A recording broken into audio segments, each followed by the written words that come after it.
Good evening and welcome. Let's take a look at the top story that we are following for you. The recent siege of the U.S. Capitol is still fresh on the minds of Americans. A mob of Trump supporters stormed into the seat of the U.S. democracy by force.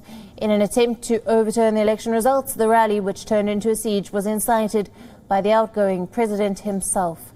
Now, a recent poll says that the majority of Americans want Trump out of office even before his term officially ends. According to a Reuters Ipsos poll, 57% of Americans want the president out of office immediately. However, most of them are Democrats. The Republicans are more supportive of Trump completing his term. The public's reaction remains divided by the political party, just like any other major issue in the Trump era. While almost everyone condemned the violent confrontation. Calls for Trump's ouster came mostly from Democrats, but the chaos was widely condemned by both the Democrats and Republicans. Nearly 70% of Americans disapproved of Trump's actions in the run-up to the siege. 7 out of 10 of those who voted for Trump this November also opposed the action of the mob. Some 30% said that the president should be removed, invoking the 25th Amendment.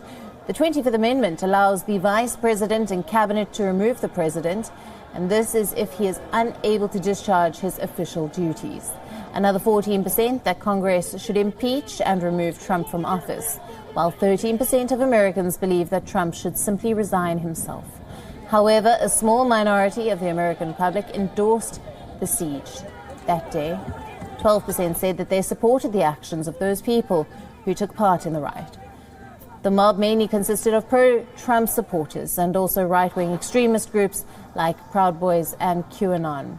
While 79% of Americans described them as criminals, 9% saw them as concerned citizens, and 5% of Americans even called the rioters patriots. WION, now available in your country. Download the app now. Get all the news on the move.